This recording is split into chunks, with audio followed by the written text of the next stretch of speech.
Hey guys, this is Jay from Air J Heating and Cooling in Wesley Chapel, Florida. Today I've got a trainer set up here. I've got an old furnace here in my garage that I use for training purposes.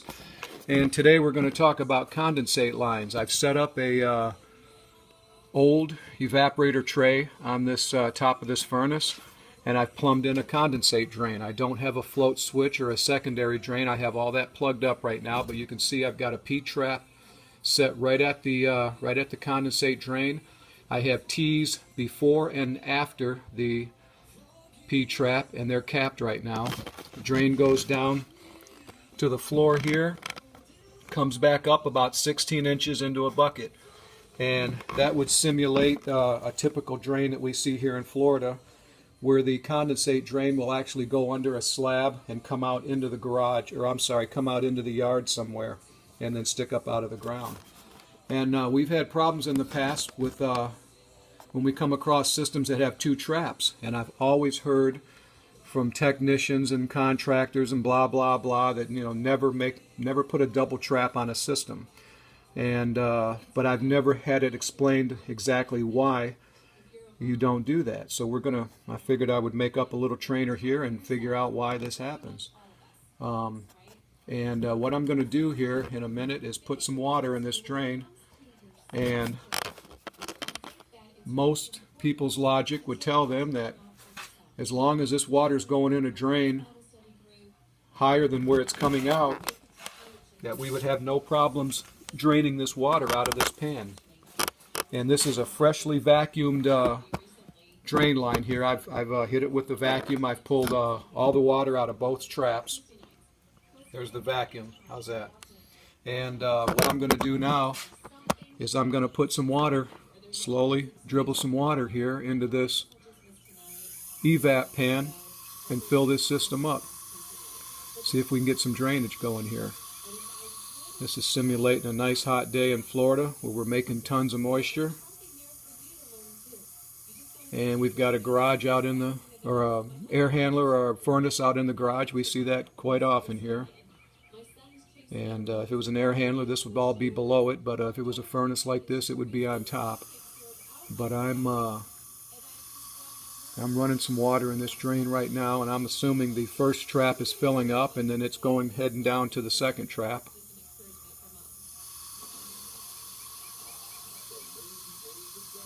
Just keep filling this guy up. I don't want to fill it up too fast and overflow it, or I'll have a condensate drain mess in my garage. But right now it's hard to see, but the water is about halfway up the outlet of this evaporator pan. I'm going to continue. I'm stopping here just for a second. I'm sure the first trap is filled up, but so far we're not seeing any drainage on the second trap or on the outlet of this condensate system. So I'm going to put some more, whoa, easy pal. I'm going to put some more water in here. Now right now the water level is almost to the top of the outlet of this pan. It's approaching the very top, so we're getting really close to where it's going to go overboard. And there's still no drainage. It's hard to get over here, but there's still no drainage at the outlet. Okay, I'm going to put a little bit more in here because we're at the very top of the outlet. So right now, we're just about ready to dump water in our garage floor. Let's see if I can get this over here.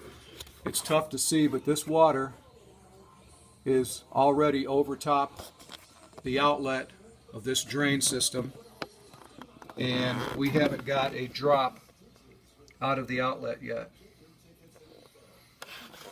Most guys I've talked to about this, they would say, yeah, it should drain, it's higher than the outlet, blah blah blah.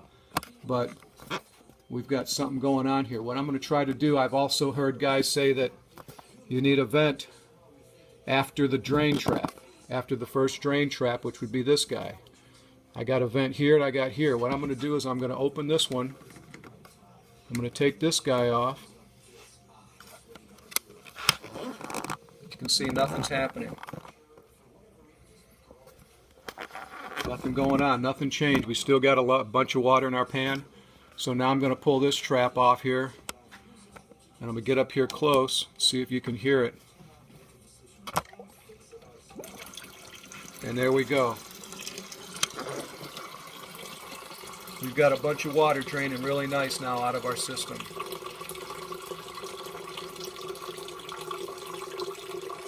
And what's going on here is we're double trapped, which isn't good to start with. We all know that.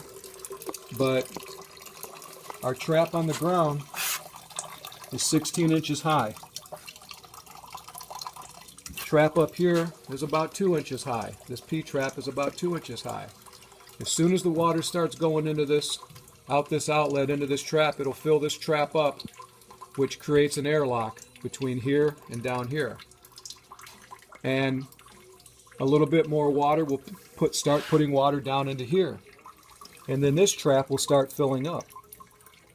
And of course, this trap has to fill up 16 inches on both sides before it comes out the outlet. And what's happening in here is,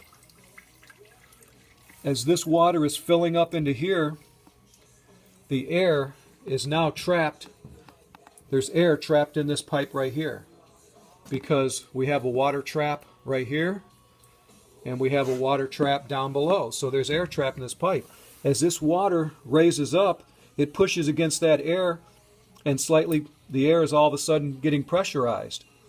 And since this trap is 16 inches tall, this trap is only 2 inches tall, this air pressure that's building up in here pushes the water back through this trap and doesn't allow any more to drain.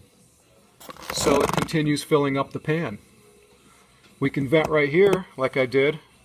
Nothing's happening because we have a water trap right here and we have a water trap down here. And we have trapped air in here. But when I opened up this vent right here, that released the trapped air in this system. So gravity does its work now. It doesn't have to work against air pressure that's building up into this pipe. So the water drains perfectly normal. Now I can put this cap back on, and I'm going to get my hose again, and I'm going to turn it on again. I'm going to fill this thing up again. Now at this point we have both traps full of water. We have no trapped air in there because I had the lid off.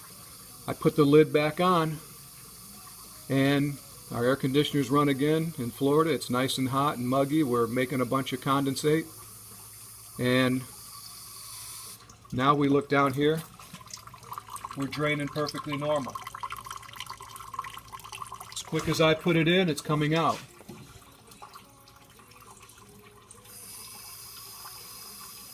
And here's the problem. In this condition, with no pressure built up in this line right here, all the traps are filled up with water, and there's no way to build up any more pressure in this system. It'll drain perfectly normal until the next time somebody vacuums out the drain. And then it'll go to the same condition that we started at. We fill the thing up with water, and it's not going to drain. And then you're going to have a drain mesh, and you're going to be thinking there's dirt or something in this drain, and it's not there. It's not a dirt at all. It's just physics. So what it boils down to is, first of all, you don't want to put two traps in a system. A lot of times there's two natural traps in a system all the time because there's sags in the line and who knows what's going on underground. But as long as the trap outside isn't higher than the trap up here, you can essentially run with two traps.